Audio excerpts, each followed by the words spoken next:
This time of year, Mobile is real fun. This is our favorite time of year. This and Christmas.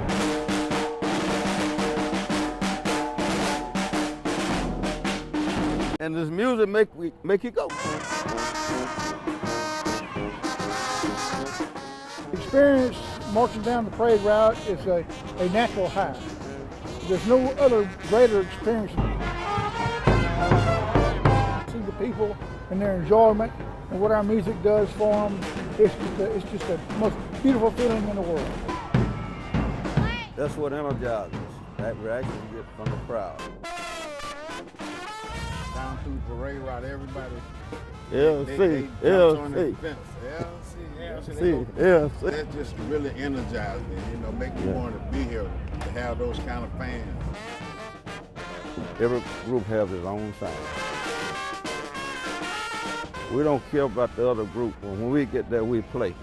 Nobody try to outplay nobody. Everybody's good down here. When we get around those cameras, we try to show out. Especially LC, he loves the camera. We'd be glad to see it come and glad to see it go. So we'd be wore out. You're right. Because once we hit that first note, we forget about everything.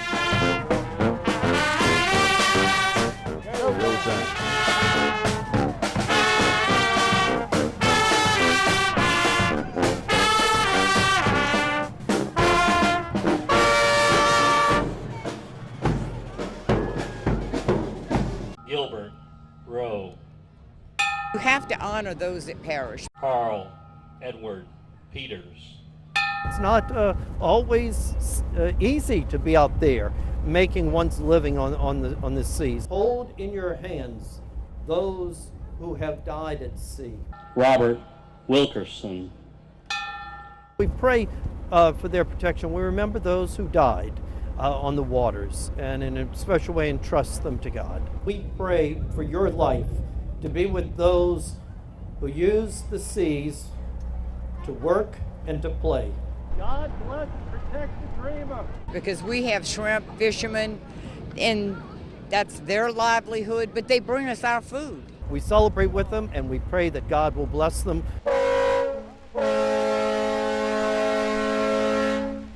Both with his protection and with a good catch.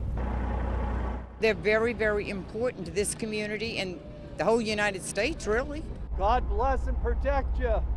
Their love of the water and seafood blesses all of us with wonderful seafood to eat. Cecil McGallagher. Carl Edward. Mardi Gras is all about letting the good times roll. Whether you're rolling on a float or on one of these. You've seen them at the parades, keeping space between the floats and bands, and also putting on their own show. We got some guys that love to get out front and do some tight circles and show off a little bit. It makes it fun.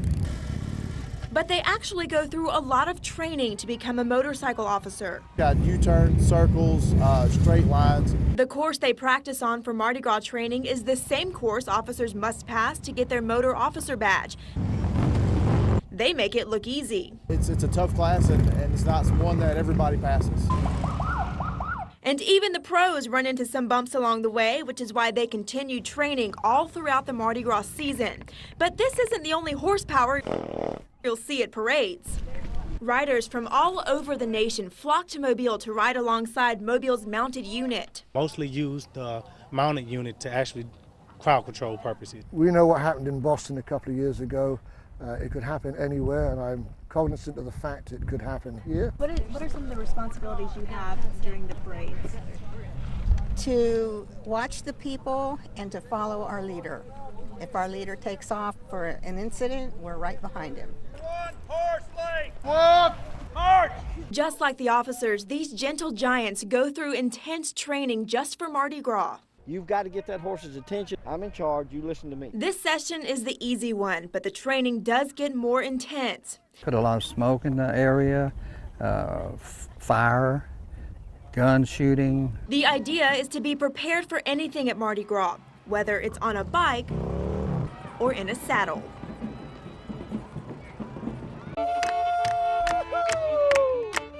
The inviting tunes of American folk music wasn't hard to come by in the 1860s, but at times were drowned out by a not-so-inviting sound. One of the last major battles of the Civil War.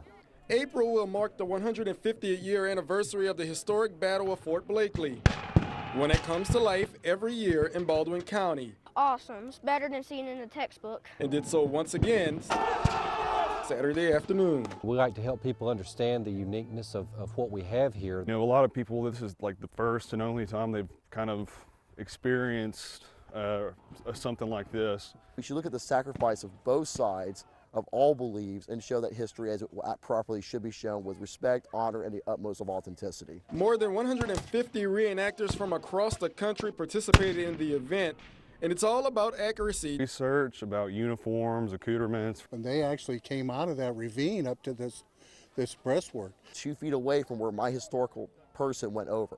What's unique about Blakely's reenactment is that it's one of the few living history exhibits that takes place on the actual battlefield. It showed the public what it looked like for a federal unit to try to storm this position, and they get to see it on the actual ground. We saw us slipping and falling over crevices. We're faced with the same obstacles these men came through. To get a true understanding of what happened here, for many, a reenactment of the Battle of Blakely is the only way to go. It's the ghosts of the soldiers are walking around here. You just get that feeling. Clinton Bourgeois, News 5. I called it the Monster Oak. Definitely lived up to its name. Oh, I didn't like that tree because it's too much to clean up, and plus every time you turn around something was falling, even snakes would fall out of it. But it was the massive oak tree itself that fell this time, right on Linda Harvey's house. She was still inside. Oh, it was the scariest thing. I never want to see a tree again in my life. Even scarier is the fact that Harvey doesn't have insurance. Before anything could be salvaged from her home, the tree must be removed, which comes with a pretty hefty bill. How much does a job like this usually cost? I'd probably run around $7,000. In comes Rankin Barnes, owner of Tree King Tree Removal Services. She's a sweet lady. Never met her in my life. Named Glenda. Don't even know the last name. He's going to remove the tree and cut the bill drastically. He pulled me to the side and told me that, he believes in helping people. Not going to cost her anything at all. In Barnes' line of work, big trees fall. Not on a house like this one is. I knew they had a problem. They had a real big problem. One that I could solve. Harvey says it's not the first time the tree has caused damage.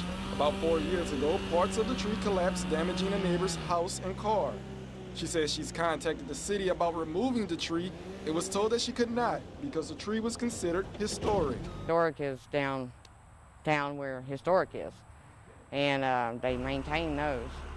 My life was history now due to this historic tree.